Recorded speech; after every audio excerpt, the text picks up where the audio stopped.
Nice glass, nice glass. Saludos amigos y amigas de Breaking News. Bien conecto un episodio más, un capítulo más. Este que te habla, Jorge Carramulo, estoy con Enrique Fernández y Arturo Ferrer. Arturo, bebé. Buenas noches. Buenas noches, Arturo. Arturo, ¿cómo estamos hoy? Dime. Además de los apagones, la lluvia y lo, ¿sabes? Todo lo que ha pasado este weekend. ¡Estamos en vivo! We are live, estamos en vivo y al episodio de hoy le pusimos como título. Hay un perro por ahí, having a beer with Ashleigh Carter. ¿Quién es Ashleigh Carter? Nada más y nada menos que la codueña y fundadora y head brewer de Bierstadt, Lagerhaus en Denver, Colorado, que hace unas cervezas espectaculares, una belleza, donde la sencillez es espectacular lo que ella hace a través del líquido y cómo se expresa a través del líquido. How you doing, Ashleigh? Welcome to Breaking News. Miran, welcome. How you doing? I'm doing great. Thank you guys so much for having me. For us, Thank you for being I here. think I saw you had the pills glass, so Yeah. I've got. Oh yeah, we're ready. I got a pills We're ready for Yeah, I got we pills are ready. for later. Yeah. That is, Ready. that is perfect. For anybody who's never been to who hasn't had the opportunity to go to Bierstadt, how would you pour? Like, could we go over the pouring of the slow pour pills? I know we Yeah. don't have a side pull, so is it possible to do sort of a similar process with a can? Yeah, you have to be pretty patient. The thing about the can is we actually carbonate the can more than we do our draft beer, strangely enough, because when I originally put it into a can, I did not like how it wasn't as lively as it was on draft, and that's because when you're pouring something on draft, all of the carbonation stays in it until it gets to the glass. Whereas like in a can, as soon as you pop it, you're instantaneously releasing Like a bit of that coming out. carbonation Okay. right away. Yeah. So as long as your glass is clean and you want to take a little bit of time, you just got to kind of start by like hard pouring it. All right, so Even I'm really bad at it, by the way. I can barely pour it on draft. That's what my bartenders are way better at than I am. I'm pretty sure. You're the brewer. Yeah. Jorge, Exactly. you have a pilsner, right? Because I'm starting out with a Helles. yes, I have the prisoner. I've got I don't know. two beers now. I put it. I think I do it. I don't know. Good. It's No, not. start there. I'm Yeah. just gonna I go mean- for a regular pour with my Helles. Let's see how Take a look. Take a look. I don't want to mess I it am. up. I have a B minus. No, I think you're good. You got to just stop there. It's 3 steps. Okay. You wait, set it down. Don't even look at it. I just Enrique, went you're a for little- you're a little- I just you're a went little for high. for the full. Mine's This is- mostly foam. I'm I already have to getting wait. that I have to aroma. wait. There you go. So 3 steps. Just trying to build that foam, that head retention, and keep that carbonation or dissipate it a little bit as you're pouring it. But usually, I end up, even though I say on there to drink it out of a glass, I often drink it out of a can. You're going for an alchemist heady topper type of thing. Just drink it from the can. Nah, I mean, you should drink it from a glass, but do as I say, not as I do. Obviously, look at it. See, it's looking good. When it gets up there, It's getting between, there. When it gets up between like the E and the R, then start topping it up a little bit more. Okay. When the foam reaches up there. Almost there. Almost there. Yeah, you're almost there. It does take 5 to 7 minutes to pour. We've only been doing this podcast for Okay. I have to minutes, wait. so I think I have to be patient. yes. That's a great starting point. It usually takes, is that the normal, like 5 to 7 minutes is like a proper slow pour? Yep, All right, it's usually awesome. how long it takes. I see Arturo has the corn lager there. Yeah. Enséñala, Arturo. Good. Show the can. Show the can. We can. That's one of your awesome. Yeah, I love that beer. I was That- super pumped that- to make it. Two kind of corn, right? Yep. 2 kinds of corn, heirloom Moroccan Bolita. corn. Yep. Yeah, bolita azul and bolita velatore. Yep, comes from a company called Hacienda, which is stationed in LA, but they import from Oaxaca. And part of their thing is, making sure everybody gets paid, making sure it's sustainable, and all those things. Nice. And we use Awesome. actually whole corn to make that beer, and I actually have to grind it ourselves. And then I use the leftover corn to make tortillas at home. Oh, no. So Nothing going to waste. That's Of beautiful. course. Awesome. yeah. So actually, while we're waiting for Jorge's slow pour pills to Almost come getting there, alive, getting there. looking good. I'm already seeing the whipped There cream you go. type of There you go, awesome. yeah.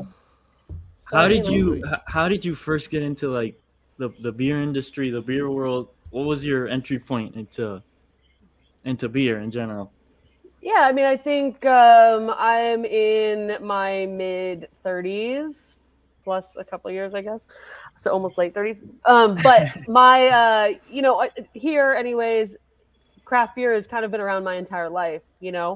Unlike, my parents, their parents didn't drink craft beer. My parents didn't necessarily drink craft beer per se, but it was always kind of around. So I was kind of aware of it from very young age. I played soccer. And I remember going after like soccer game, going to like an Old Chicago, which is a big kind of chain here that has a bunch of beers on draft, and a lot of microbrews and things like that. So I kind of grew up with it. I grew up here in Colorado for the most part, but I spent a little time in Michigan. In Michigan, there's Founders and Bell's and things like that. Some of the bigger craft breweries that have been around for a while. And I was in Poughkeepsie, New York for a little while, and they have a pretty big craft beer scene there, actually, weirdly. And then I went to college in Asheville, North Carolina, which obviously we know that has a wildly big beer scene. So I've kind of it's always been kind of around, So we obviously drink a lot of really garbage beer in college, but you buy, a 6-pack of something good, right? That you started the night off with. You don't ever end the night with that.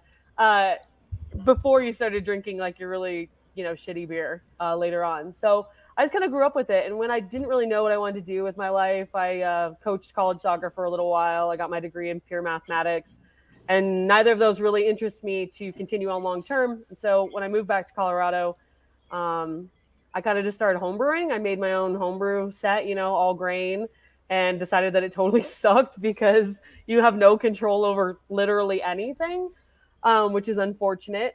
But the processes and everything really, there we go. I got it.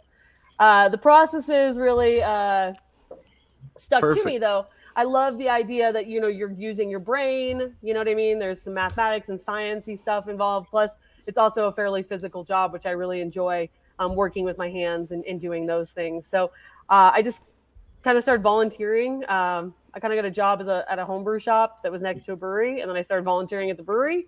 And then they had an opening. And since I was pretty good and a quick learner, they gave me the job. So from there, that was 11 years ago now. So I've been a professional brewer now for 11 years, as it turns out. So pretty much a lot like a lot of other people's stories, honestly. Actually, when did you decide to go on your on path and open Bierstadt after 11 years brewing from another brewery? Yes. What kind of sparked your interest in make your own brewery? I'm pretty unemployable. I don't work well for others. I don't like to do what anybody else tells me to do. I think I'm smarter than most of those people when it comes to that. Honestly, we started the brewery back in 2016, so we've had the brewery for 6 years now. So most of my career has been in my own brewery, which is rather nice. Look at you crushed it there, Jorge. So I started out at a small brew pub or brewery type thing. We made everything, a little bit of everything. And the head brewer there, who's now my partner here, kind of taught me a bunch of things, and I kind of just started to fall in love with like the lager side of it. He went to go open another brewery, and I followed him there, and we had a really terrible experience with some really bad people that own the place. And eventually it was just kind of tired of working for somebody else and making somebody else money and not being able to do it for ourselves and being told that I have to make certain shortcuts or make certain accommodations for things. And that just wasn't something I could live with. So I'd rather just do it for myself. And honestly, I never have anything in a tank that I don't love. and that really makes me happy. You know, I don't ever have to make something for someone else. I only make beer for myself. Nice. What Definitely. No, was? it seems like a great. I mean, you want it to be your own boss, Yeah, and I mean, the liquid yeah, of speaks for course. itself, so it totally made sense. Go ahead, Jorge. Yeah. What was the first beer you brew at Bierstadt? The first beer we made was actually like kind of a hoppy lager because we didn't really you have to work some kinks out, you know, and behind hops you can hide a little bit. So we actually made a Yeah. collaboration beer with our friends at Comrade, which is down in South Denver. Oh, awesome. And in that collaboration beer, we were able to like mess with some hops. We were able to kind of test the how much liquid and solids we could, you know, get in the brew house. We knew what size of system it was, but you never really know how much malt it's really going to be able to handle. So we kind of maxed out everything we could there. And that was the first beer that we made. And then literally the next three beers were Pils, Helles, Dunkel, like back to back to back, right away. And that was back in June of 2016. So we kind of like first batch, learned some things, and then made the beers that we were going to make. Actually, what was the first size of the brew house when you open Bierstadt? Same brew house we have now, which is roughly a 35 barrel brew house. Wow. So 70 kegs at a time, 60 kegs at a time, somewhere in that realm. You know, by the time it gets to the end, there's a little bit of loss and stuff like that. But And yeah, you we're about guys- 35 barrels. And you guys, it's a pretty nice story the way you got your hands on the system, right? It's a, as I understand it, it's like a very traditional, very classic, old school system, German system. Yeah, it's from 1932. Wow. So it just had Wow. its 90th birthday this year. I don't know that I'll make it that long, but the brew house is still kicking. We went to Germany back in April of 2014, my husband and business partner Bill and I, and we looked at a bunch of brew houses, and this is the one we fell in love with.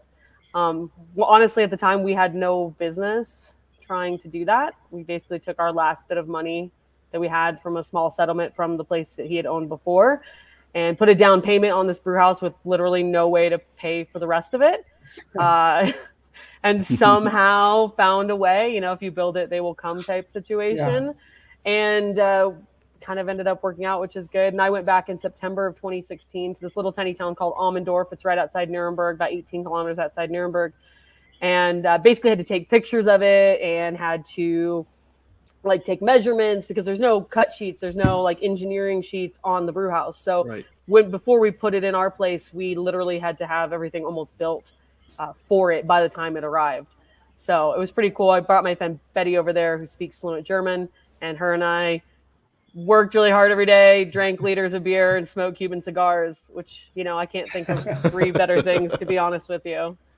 Must have been quite the experience. So was that something that you always like when you thought about opening up Bierstadt? Did you always want to have like a super traditional system like that, and you just straight up went looking for it, or? Yeah, the place that I worked previous with my husband Bill that we left actually had an antique brew house as well that we'd started. And I loved working on it. And, you know, it's really cool. You're like brewing on a piece of history. You know, this thing was there before World War II. And they scrapped a lot of those to make bullets and things like that. So it's pretty impressive that it still exists. Survivor. In kind of its way. Plus, it's custom made to do what we wanted to do, right? To make these styles of beers. It was made to do that. There's no finagling with an American manufacturer. You know, price wise, it kind of ended up about the same. And then again, for me, like it was important, you know, to Bill and I to either buy this like older system or to buy an American made brew house. And honestly, the Americans just aren't equipped necessarily to make these type of brew houses because it's really off. It's not what they do, right? They make single temperature infusion, meant to make super big hoppy beer type systems. They don't really work and do the things that we do. It's like a well seasoned cast iron tank. It's like a well seasoned brew house. It's like I have been there got that for a long quality time. that you can't quite put your finger on it, but it's I mean, it's the No, copper, you know, some of that really helps with a little Yeah, bit of sulfur reduction. You know, yeah. it's a yeast nutrient. It's kind of just cool, honestly. I mean, I can't devoid myself of the cool factor of it. I like making beer on it. I like brewing beer on it. It makes great work. Yeah. this It, goes it right shows. into one of the questions that we had, which is like how important for a brewery like you guys that are just focused on lagers and like super traditional ones. How important is the equipment aspect of it, and is it more a matter of like it's just nice and it makes things easier, or is it like completely indispensable? Like somebody with something newer just simply can't replicate what you guys are doing. I don't know. I mean, I think you can make really good beer. I mean, the thing that matters the most is the fermentation portion of it. But I think it kind of falls into this idea that you can't do one thing 100% better, but you can do 100 things 1% better. And it's just all these little things that make our beer taste like our beer and not like somebody else's, right? So when we're using decoction, you know, when we're boiling and when, you know, the copper, like all of these things are just little pieces of it that if one of them were missing, you wouldn't really notice, but it's kind of a culmination of it, of everything together. Talking Perfect. about the process of decoction, can you explain it? How important is for making this type of beers? So there's some mixed feelings out there, and I think that so a decoction basically you're taking your mash, so you're taking your water and your grain that you've mixed together, and you're actually taking a portion of it and you're boiling it, grain and all of it together. And what you're when you're doing that is you're creating a Maillard reaction, or basically everything you love about toast, right? Everything you love about crispy chicken skin, like all those things, those flavors that make Yeah. everything taste better, right? And so, from a technical aspect, you don't necessarily need to do it because of the way that malts are modified anymore, and these processes aren't necessary to to converting to converting the malt. But it's hard to say that they don't make a difference in the flavor. I mean, the moment in the brew house when it turns to boil, you can smell it. There's a very legitimate difference in the aroma, and I believe that carries over. I also think it's really important in a beer, especially people would say like dark beer and stuff like that, but honestly, I think it has the most impact on a beer like Helles, where we do a double Oh. decoction and we do that process twice. Is it creates that malty character without cloying sweetness, right? So you're really tasting the malt without tasting like you know a sweetness to it, basically. You know, hops obviously help with that a little bit, but I think the beer that benefits the most is actually, you know, a Helles, as it were. I think it's the key when you're making, you know, Czech beers, that triple decoction. There's a reason why they still do it.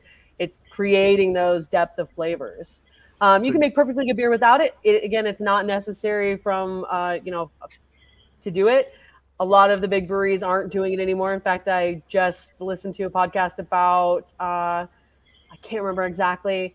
I want to say it's Weinstefaner is Yeah, not going to I heard decoct the other beers day. Yep. anymore. But I Uh, think a lot of these are quantitative decisions and not qualitative decisions.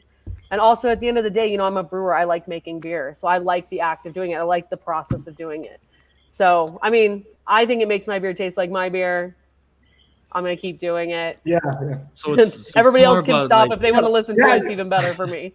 so it's more about like intangibles. Like you they put in front of you like 10 great glasses of Helles, and maybe you can somebody like you with a palate and a know-how that's done this for many years, you can probably pick out The which ones ones that have, yeah. had I versus would like think that I possibly can. You know, I wouldn't, you know, I won't put myself to the test the Pepsi challenge like that. But I would say that like I think there's something about it. You can there is a difference, there's a depth, there's something else going on. You know, again, I'm not sure that that one thing makes all the difference, but I do think it's part of a series of things that make a difference. It's like the umami flavor that that you It's that get from the toasted, beer. you know, Yeah, yeah, that the toasted umami. Yeah, quality, yeah. and Absolutely. for somebody that you know loves beer, knows beer, but hasn't ever heard about the term decoction, which is something that I'm sure most beer drinkers today probably don't even have a clue what the word means. But how would you like? It's the process of when you're mashing, which is basically cooking up the grain, heating it up to get all the sugars out of it. You take a part of it and Yeah, literally boil it with boil it, the literally including the boil it. grain. Yep, all of it. Yeah. So basically, we take 2/3 of it away, and we keep a third of it, and we boil that. And what that does, so you can use a series of temperature steps. So we mash it at 55 degrees C, then 62. We manually take it up, and then in order to get to our 71-degree step, we actually remove part of that 62-degree mash, boil that other third. We add that third back to the whole. It raises the entire temperature of the mash to 71, if that makes sense, right? So if you boiled some water and added it to room temperature water, it's going to raise the temperature of it. So there's a number and there's an amount that we take and boil it to get the results that we're looking for. All your beers are double decoction. Most of them are. Pils is a single decoction, and Dunkel's double. I want to say the corn lager was just one, but most of the other beers are double decocted. Okay. Yeah, the dark ones, right? Dark ones especially, yeah, but most of the pale ones too. Yeah. Okay. Actually, this is an important question. Why, out of the all the style of beer, did you get to brew lagers?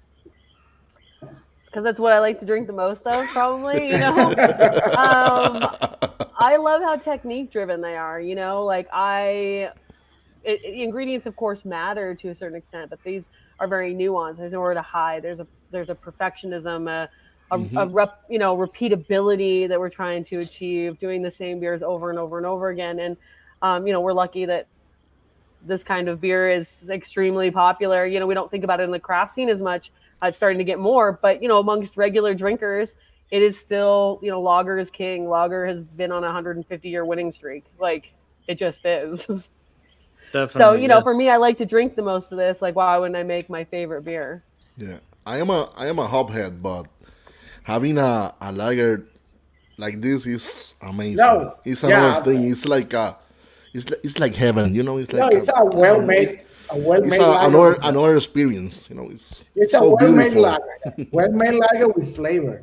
Mm-hmm. It's that's the thing. It's a well-made lager, have flavor, have depth, have is something that many lager from America doesn't have before. It's another thing. It's like drinking from Germany. It's Yeah. another thing. Yeah. Yeah, for sure. That's It's what we were like trying to it's some right, like Ashley was saying, in craft beer, maybe it's like people are starting with this, oh, they're making a comeback or whatever, but they never went away. It's like it's always been the most popular beer on planet Yeah. Earth, so it Yeah. makes total sense, and that's fantastic that you guys just said, screw it, I'm just gonna go make what I like to drink. And Actually, how do you see these new trends of brewery that regularly make IPAs and now they are moving to make lagers? How do you see this trend? I'm mixed about it a little bit. I want to see more good lager, honestly. Okay. Like I think that helps everybody. I want to see more. And I don't even mean like all of it has to be super traditional either. But I do think that if you're going to call something like a German style lager, it should be a German style lager, right? Or like these kind of extremes that we've come to see in a lot of the brewing aspect. I just want to see beer being called what it's supposed to be. And I kind of like hate the idea of calling things Mexican lager. And I mean, Italian Pils is okay, I guess. But like people have this idea that if you put corn in it, it's a Mexican lager. And I don't understand that. Or you use French hops, it becomes French lager. Like I don't understand that at all. Or if you put rice in it, it's Japanese lager. Like none of this makes sense to me. I just can't call it rice lager. Like I don't see why it needs to have some sort of other thing tied to it. But I mean, I am happy about it as long as people are taking the time and the care to make it and aren't just making it as a throwaway beer because they want to eventually introduce something to someone else or introduce a different kind of beer, right? That this is a starting line, which used to be blonde ale, right? But blonde ales aren't in vogue anymore. So now we make Kolsch and Helles just so people will eventually drink our triple IPA. Like, I don't know that it has to be a stepping stone like that. I don't know if there are levels of achievement necessarily. So I think as long as they're taking care with it, I'm super pumped about it. And honestly, at the end of the day, brewers like to drink. And so they want to drink a lot of something. And this beer just lends itself to being able to drink more than one of them, right? I think it's just like a really big, marketing thing. They're just looking for the next thing that's like, oh wait, nobody's done this or nobody's done that. Yes, Even if you yes. just slap a name on it. Like nowadays, I mean, they call everything hazy. Even stuff like I pour beer sometimes that's not even really that hazy, and it's like whatever. It sells more if it's got Ah, the that's word it. hazy in it. No, it's So a haze. A hazy Hefeweizen. Okay. Hazy and you guys are Hefeweizen. and you guys are flying in the face of it all by having three beers. You literally have three beers on tap regularly. Those are your three: Pils, Helles, and Dunkel. Yep, Correct? you got it. And I run out of Dunkel more often than I like to say. But we only sell that one in our tasting room, very rarely outside of our spot. So it's a little bit harder to judge how fast that one is going to go. But yeah, for the most part, three beers. I mean, I only have 6 draft lines in general. So I've honestly probably only maxed that out like once or twice. And 2 of those beers probably weren't even made at my place. So they were made as collaborations somewhere else. It's just a great feeling, especially in a place like Denver where there's so many great breweries, honestly, in a really small radius. You guys have like, if you want a lager, like go to Bierstadt because, and everybody there The is name, that's the name. they're all basically on board with this.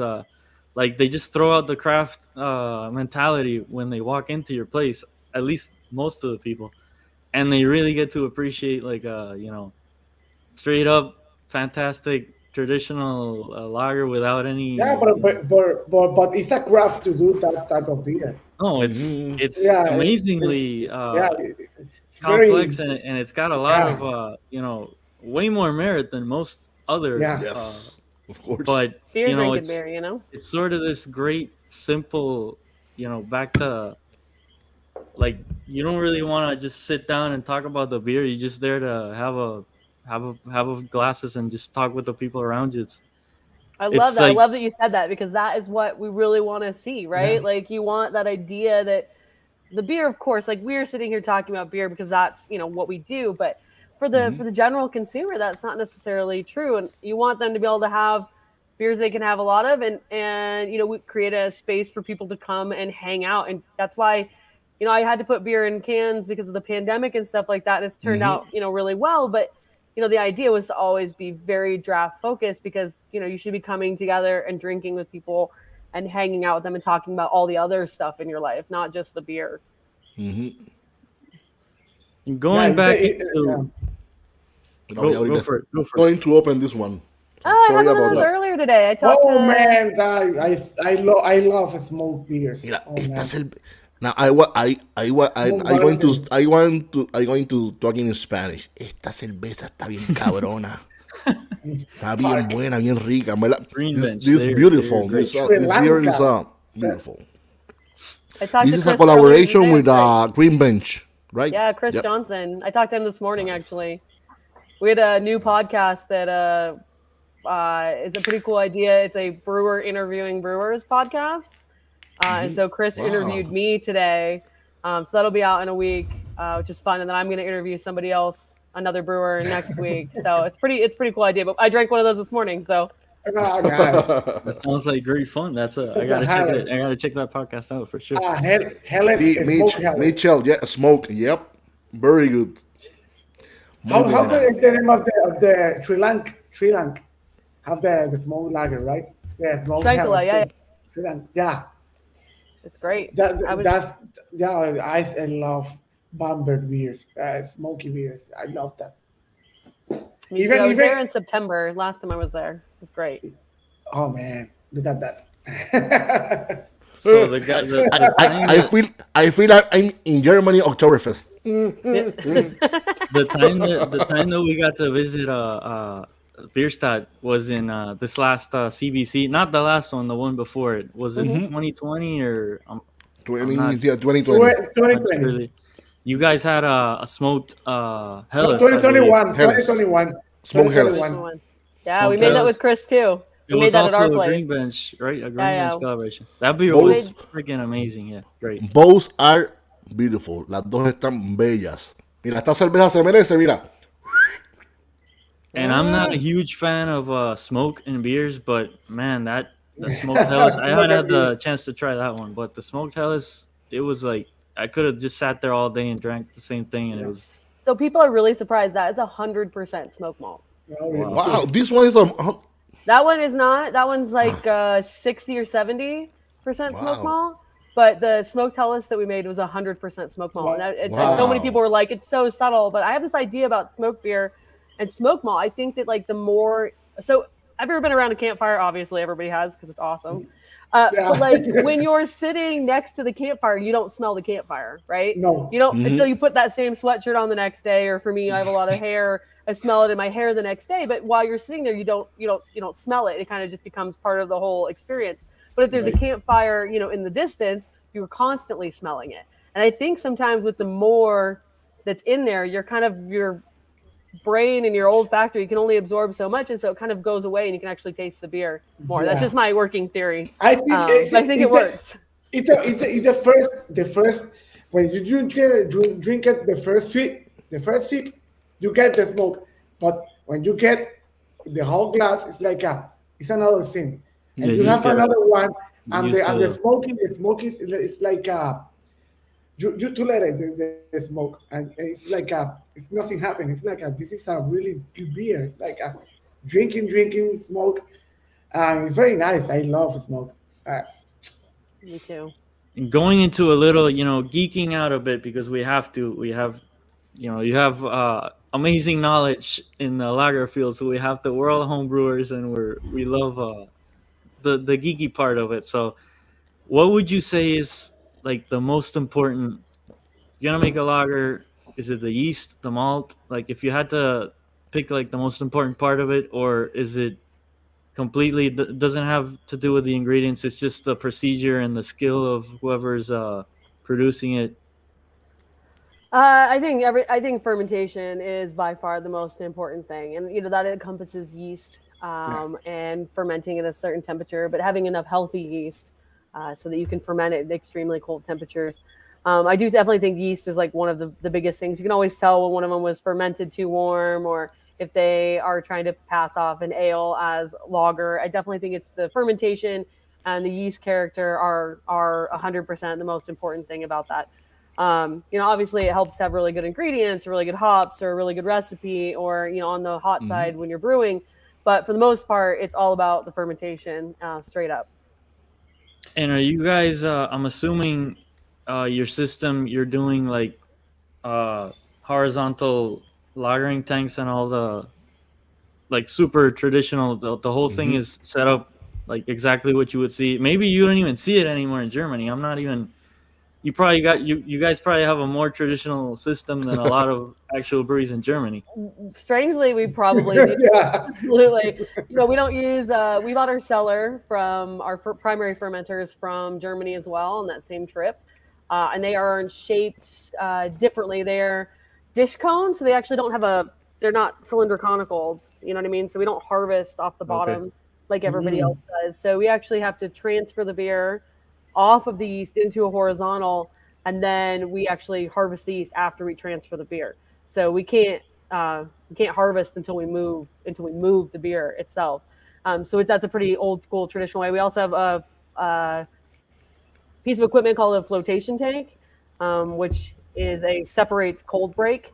And I'm sure not very many people, even in Germany, are using those anymore, especially on all of their beers.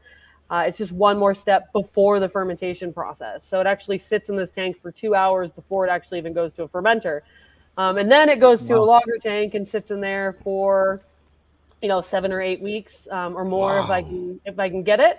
So 2 weeks in a primary and then 7 or 8 weeks in a lager tank, and then I filter the shit out of it because I like perfectly bright beer. I'm a big proponent of No very, hazy. very bright beer, no hazy beer for me. Yeah, So yeah, I would say, we are taking more time doing more of those things, than even some of the especially the larger breweries in Germany, which is very much production. It's very much, I wouldn't say like commodity, but almost. But yeah, I like preserving these small little techniques. And it's not to say there is no new techniques in our place.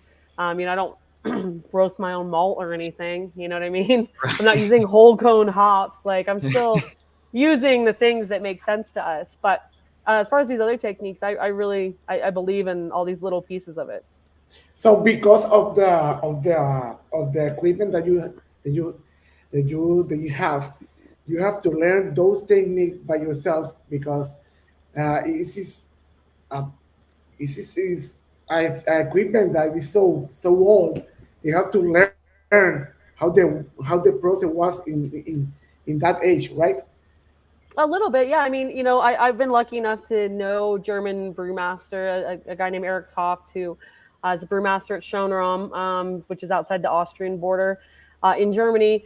Who's shared a bunch of these things, who's still doing a lot of these traditional flotation, things like that. So, it wasn't all just on the job learning, talking to people, looking at old books, you know what I mean? Seeing what things matter, you know what I mean? Malt is so modified anymore. You can't really look at some of those old books necessarily for some of the temperatures at which you're mashing because it kind of ruins some of the proteins and things like that. So Okay. you do have to make some adjustments because of, how things have been modernized. But and I do believe that, having a steam system is more beneficial than having a direct fire system. So there are some of these things that, of course, that are more modern than old school ancient times.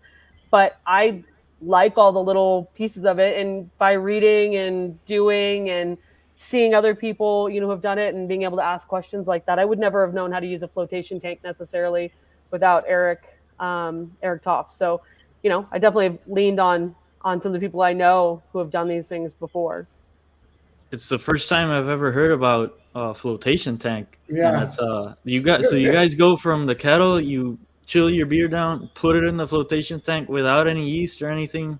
With so when we brew like a Helles, for example, or pills, we do 3 batches in a day. So it's me and my husband, and I have a part-time assistant that cleans up at the end of the day. But basically, we brew 24 hours straight for those 3 batches.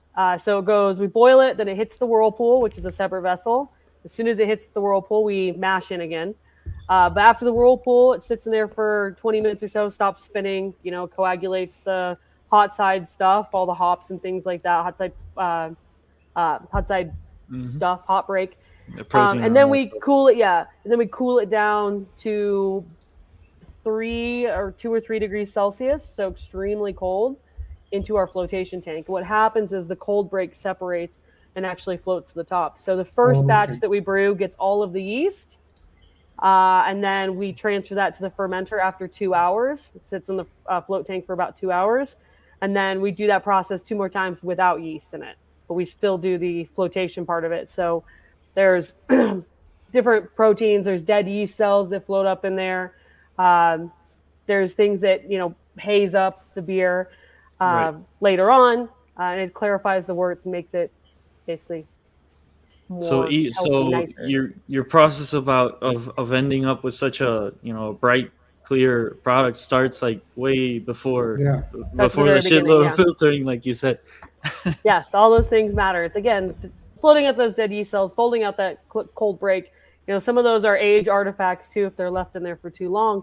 You can over clarify wort, of course, but with a flotation tank, there's no risk in doing that. It's not like you're using an actual filter, to filter out some of that stuff that's good for yeast. So, but yeah, it is one more step in the process that really I think again changes the way our beer tastes and tastes like our beer. Same with the shape of the fermenters. Everybody has the same. I listened to a guy talk. I think he was Belgian, and he talked about how he finds a lot of American beers that taste very similar to one another, and it is partially because everybody has the same hops, the same malt, the same yeast strains, the same shape fermenters, the same techniques, and all those things. You don't think they play into each other, but they do, and so it's just about differentiating it. Even your fermenter shape can have an effect on the flavor of the beer. Yeah. Well. And I'm assuming This- this all This, goes this way one- up for people that drink beer every single week, every single day. So you really have like an idea of what like everything starts tasting the same, right? Makes sense. This one is the smoked Helles. Oh, that was the Yeah. smoke, the green bench one. Yeah, awesome. I love that beer. Yeah. I'm gonna pour. Oh yeah. El vasito. Lindo. Glass. I'm gonna Ah, pour suave. myself one of these. Can you pronounce it again? Because I've never heard Tamave. Tamave. Mave. Right. Tamave. So Tamave. we Kind of like Tamave. it just means dark, like Dunkel Tamave. for German is dark, Tamave is just dark, and it's It's a it's Czech, Czech, a right? Czech. Czech Yep. Republic style. So it's basically a dark Mhm. lager, a dark Czech style lager. yep, you got it. And we always call it in Spanish tamave, like Tamave. Yeah. Perfect. tamave, but I had no idea if I was pronouncing it right or Yeah, Pretty good. That's close enough for me. the first time I've ever I heard probably it. don't pronounce it right. Honestly, I don't speak Czech, so You understand? Me Don't worry. neither. You understand us. yeah, Tamave. speak a lot All more right. Spanish than I do Czech. So Yeah. Actually, if you could choose a single favorite beer that you make and a beer from another brewery, Wow. what would they be? I mean, between Pils and Helles, it just depends what mood for me at my brewery. I can't pick. I mean, I would maybe say Helles. Helles is kind of my baby. Pils is kind of my husband's baby. So I've really worked a lot on this Helles recipe, and I think it's exactly where I want it to be. But I love drinking Pils. The bitterness, the kind of the way that the sweetness kind of goes away, and I make both of them all the time. And from another brewery, gosh, that's an extremely hard question. And I'm not going to punt, I promise, but I am going to caveat it a little bit here. I have a lot of good friends. I hate to say blessed, but I'm very fortunate to have a lot of good friends that are also owner brewers like myself. And I find that the beer at each of those places, Green Bench is one of them. Green Cheek, in California, Baggy beer in California as well. Around here, there's Comrade and Call to Arms and Little Machine. And these places, Westbound and Down, these places, to me, every time I go there, I can find a beer that you can tell somebody worked extremely hard on, and you can tell when you taste it. You can tell it's somebody's like actual passion. You can tell somebody actually gives a real shit about it. And so I find that I have an easier time finding beers at these places to drink, and they always end up being my favorite beer for the most part is also the brewer's favorite beer, because you can tell how hard they worked on it and how much they're trying to dial it in. So each one of these places, I might drink something wildly different. At Comrade, I drink a Superpower IPA. I think it's one of the finest West Coast IPAs on the planet. When I go to Green Bench, they have a Czech 10, which is phenomenal, and you can tell how hard he's worked on making this beer exactly right. A brewery like Little Machine, which is very small, not very well-known brewery around the corner. I used to work with the head brewer there, Brett, an owner. He makes this beer called Raz Against the Machine. So you wouldn't think of me as a fruit beer drinker necessarily, but this beer is something remarkable. You can tell there's not another beer like it. And I think that's what I really enjoy, is drinking the thing that the brewer is most proud of and has worked the hardest on. So I did punt a little bit, but but here I am, Yeah. Is Little Machine the one that's right by the Broncos stadium? Yep. I believe we The went place there. is wild on there. the We Broncos went. game, for the record. Don't ever go there then. I'm sure it is, because it's like literally next to It's the right there. parking It lot. is. I mean, I've heard some stories, like about those game days there that are crazy. But yeah, It's great. I mean, it's beautiful for them, though. That's good for yeah, them. it's great for them. Yeah, Cannonball Creek is another one who makes excellent IPA. They're not normally my favorite styles, but you can tell the beers that they focus on a lot that are always crushing it. And a lot of these places are making really excellent lager too, which is nice. I like to be able to go somewhere else and drink a really classic, clean, well-made lager. I love Nice. that also. I mean, Yeah. you guys are surrounded by, like we said earlier, excellent breweries. I encourage anybody to go to Denver and just visit. Don't just Don't think, drive. Like, pick out 2 or 3. Really go for it, because it's a lot of really good beer, which really goes to show We have to go there. We have how, to go how there. fantastic you guys are. We're going there. We are going. There is Right. a trip planned already, very, very in the very near Yeah. future. Well, fantastic. When you're here, I'll give you a tour and we'll drink some beer off the tank. We are going to the We're gonna be there in October now for GABF. Yeah, we are Fantastic. going. So it's, what is it, like a month away? It's October So 4. sorry. We are going Don't from remind me. we are going from October the 4th to the The 11th. 11th. Yep. Oh, Yeah, we're gonna fantastic! be So you'll there. be there even a little bit afterwards. Right. Yeah, we're not messing around. We're going a nice, decent amount of time. We want to really enjoy all the beers there, and Yeah, for sure we have to dedicate a whole day to just drinking at Bierstadt. yeah. Leaders of Hellas, fantastic. Definitely. Last time we were there, we just had, I believe, I had 2 or 3 beers, and we just kept on with the schedule. There was so many Mhm. places that we wanted to visit, but now we were saying like we just want to sit down and relax and just have the same beer. Who cares? It's so good. Yes. And the whole experience, ordering the slow pour pills when we got there, and watching, the bartender go do the rest of the rounds, attending people The while they were disciple. still like I pouring a little bit recommend more, coming a on little bit that. more. I recommend coming on that Sunday, after the. Yeah, It's gonna The be Sunday it's after the GABF. All Sunday. right. yeah Sunday. That would be a great one, or even Tuesday, because it'll be Yeah. tame down a little bit. 'Cause it's gonna be Not pretty that crowd. wild. Not that crowded. Yeah, not that crowded. Yeah, for sure. We're expecting. And one of the things that we were seeing was the wrestling thing.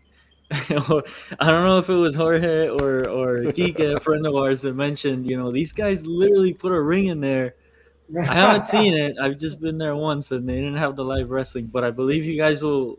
Right, you're gonna have it one of the weekends on. We're gonna have it the Friday of GABF, and probably outside, which is amazing to have it Wow. outside. It is crazy. It has been. It's It's on bananas. Friday, right? Friday. It's on Friday. I believe that's what we do. You should keep, if you are on our website, I'm sure it'll be updated at some point, or on our Facebook or whatever. But I'm pretty sure that Friday is when we normally do it. So Friday night it could get banana pants in there. So that Friday, It's not real, but it's totally doesn't look like it doesn't hurt. How about that? so there's a very good chance that there's gonna be a ton of freaking people there on Friday. Exactly. I want to go. I want to go. I Come mean, on we out. can't. We We can't miss first the rest. first we are going to go to another place, and then after that Yeah, we're we're going to the wrestling match. ¿Estás seguro que vamos el viernes? See, yes, Sure, because for it's sure. only Friday, my friend. It's Friday.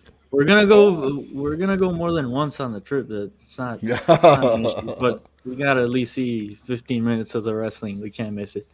Fantastic. Actually, future beers, plans for Bierstadt. So you can tell us. So I just Breaking news! Breaking news! filtered Oktoberfest. I'm going to can it tomorrow, so I'm very excited about that. So wish me a happy and simple canning day, which would be nice. My assistant kegged it off today, so tomorrow we're canning it. That'll be released during GABF. I'll have a really cool beer out that we call Palate Cleansing Pills. It's a collab with a place called Good Zur, which they make sour beer, or man. they don't make sour, they serve sour beer. But Anthony, the chef owner there, is a dear friend of mine, and he's like, I really want to make a super low alcohol, like pills type beer. So it is a 3.2% beer. Wow, nice. Pills, Wow. basically. So hoppy, bitter, all those things would be super carbonated. Should be really delightful. After that, let's see, I made Bock beer last year, so we'll make Doppelbock this year. That'll come out at some point, and I'm supposed to get 2 new tanks installed. They were supposed to be here July 5th, so it's September 6th right now, and they are not here yet. And they were supposed to ship yesterday, but they have not shipped yet. So currently, that's what I'm waiting on right now is trying to get these 2 tanks in. They're double size our other tanks. So our other lager tanks and fermenters are 85 barrels, basically. They're triple batch tanks. These are going to be 160 barrels. Wow, So- that's a lot of beer. Yes. So they are going to be double size that. So they're going to hold 6 turns on the brew house on there. So to Wow. fill those is going to be 2 something. very long days. 2 very long days. Exactly. I'll probably brew them week to week and then combine them in a lager tank. So they actually won't be combined until they hit the lager tank. Would But you it guys could be go interesting. about the same process of like putting in the yeast, the whole amount of yeast in the first time, and then just keep filling it, or? Yeah, so basically I'll brew a triple batch, and then next week I'll brew another triple batch, and I'll kind of stagger them. 4 batches a week to week. Right now we only brew usually once every 2 weeks. So I'll be brewing basically 4 weeks in a row.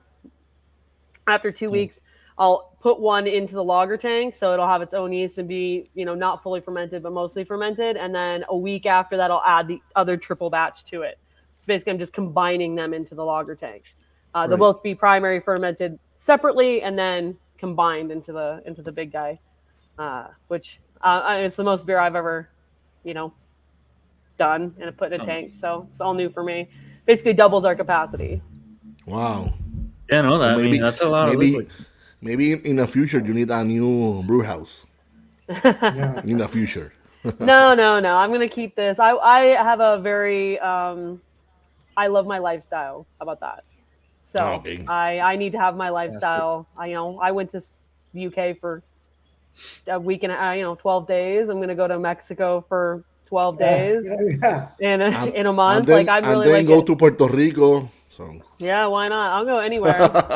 So, and my lifestyle is extremely important to me, and I love doing what I do, but I also love that I Have a can make as life. much Yeah. beer. Yeah, I can make so as much beer as I can, so that I can chill a bit. Yeah. That's, You know? Yeah, that's, no, and the way you yeah. guys are going about it, I mean, it works all the way for everybody because you're not everybody in the world's getting your beer, but whoever goes to Denver, you can be damn sure you're gonna have a nice fresh glass of quality beer.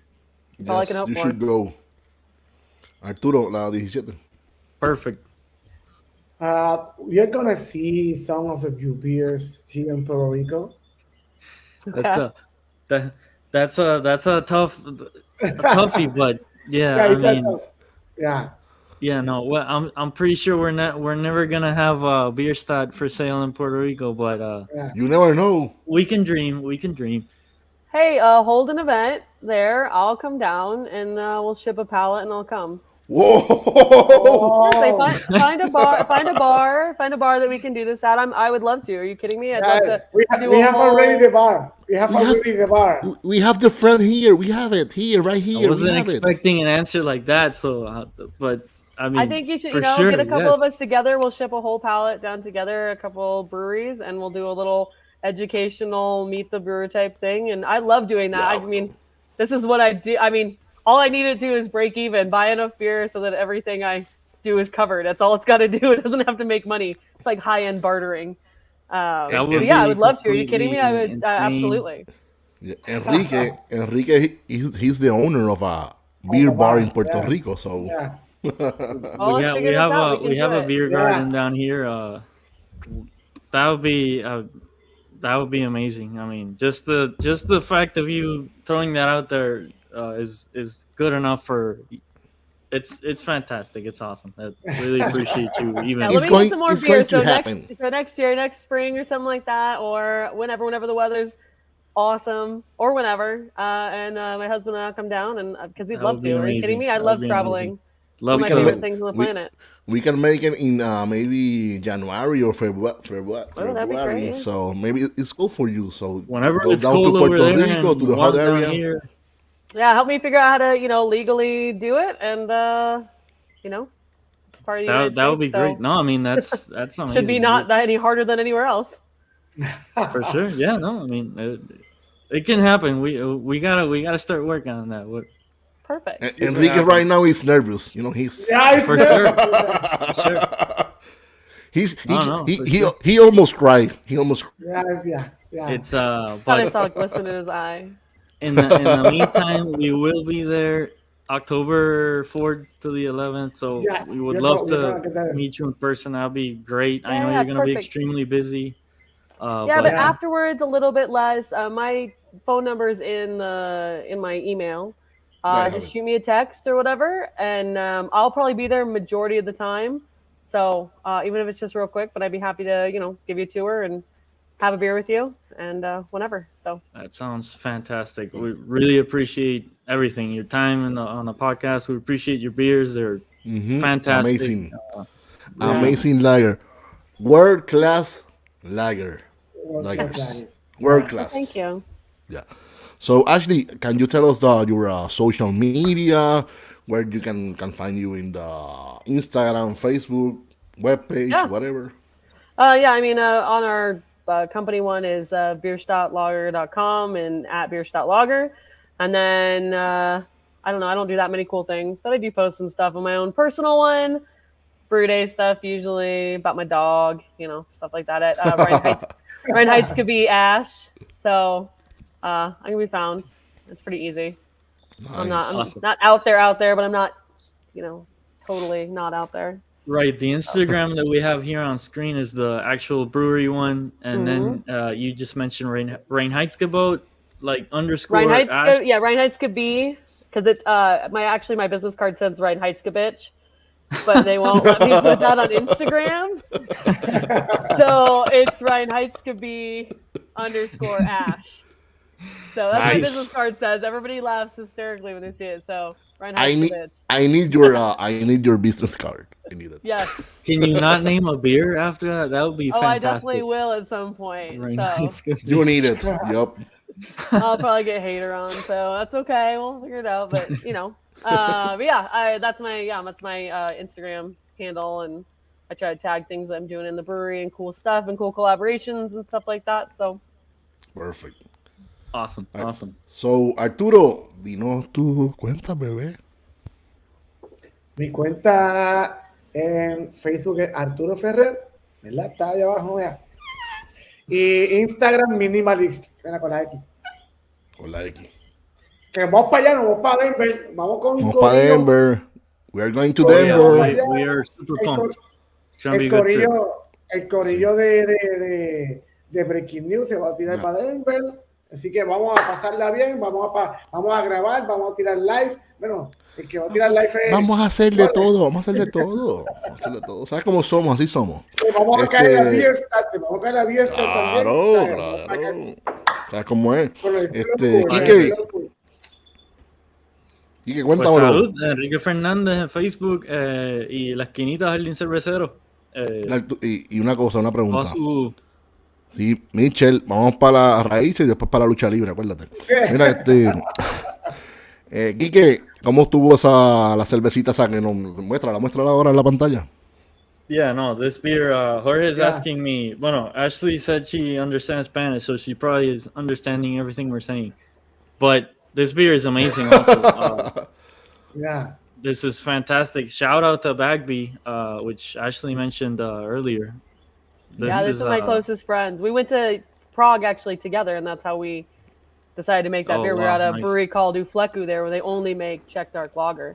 And I love making collaboration. I think collaboration is amazing, especially if it ties back to something and is very organic. So, we were sitting there and we're like, yeah, let's make this. This is rad. So it's the third time we've made it.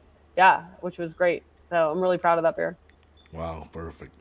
Yeah, I mean this is fantastic. It's like completely, it's super dark, but it's incredibly drinkable. It's whoever usually doesn't enjoy dark beers, try dark lagers. You might find like a little niche that you really hadn't thought about before. It's not heavy, it's not cloying, it's toasty, roasty, like perfect, but it's still very drinkable and fantastic. So cheers. Nice. Really appreciate your time, Ashleigh. Salud. I mean, it's an honor, and hope to see you in Denver soon. So yeah, cheers. Absolutely. Yeah, thank you. Falto yo, ¿qué pasó? Aquí estoy. ¡Ole! Mira, pues a mí me pueden conseguir en Facebook bajo Jorge Ramos Lugo, en Instagram bajo Ramones Brew, y como siempre digo, mira, si a ti te gusta la cerveza como nosotros, tú eres mi amigo, mi amiga, mi camarada, mi gato, mi yale, tu carnal. Mi carnal, mi carnalita, te amo, te quiero. Ashleigh, thank you very much for your time. It was to have you in our podcast. And then, que no se vaya para la foto de Quique, siempre se me olvida. Yeah, if you can stick around, Ashleigh, after the outro video, so we can take a quick screenshot. Yeah, for sure. The episode, really appreciate it. And again, Ricky, un abrazo y será hasta la próxima aquí en Breaking News Beer and Coffee, como decía mi abuela. ¡Salud! Mira, la premiación del Homebrewer. Se nos olvidó esa parte. The director is getting us back on track because we're completely Caribbean Homebrew Cup. es este sábado, la premiación del Caribbean Homebrew Cup. Ya, Es sí. este sábado 10 de septiembre en la esquinita, desde las 7 de la noche. Pueden llegar antes, abrimos a las 3. Apúntense en la competencia todos los homebrewers que tengan cervezas bajo las categorías que hicieron este año. Creo Sí, que el así. último día para entregar sus beers es mañana. No, jueves. Jueves. Jueves o Jueves. mañana, no sé. Me dijeron Jueves. mañana en la esquinita, no estoy seguro. Mañana en la Sí. esquinita, el No, jueves yo en tiene Caribbean en- Brewing. En Ok, jueves Caribbean ok. Brew, exacto. Perfecto. Pues si Ya tienen saben de hacer la beers vuelta. dentro de esas categorías, métanla. No le cojan miedo. Eso es parte del... Reciben su judging, su página con los scores y feedback y eso son buenos. Sigan para adelante. Claro O que sea, sí. sí. Pero nada, volvemos para atrás otra vez. Ve, ahora sí me puedo despedir. Gracias, señor director. Perdóname. Gracias, señor. Gracias. Thank you very much. Gracias a todos y a todas. Thank you, Ashley. Wizard of Again. Oz rescued her. Yes. Será hasta la próxima aquí en Breaking News. Beer and Coffee. Como decía mi abuela. Salud y pesetas. ¡Ay! Llévatelo.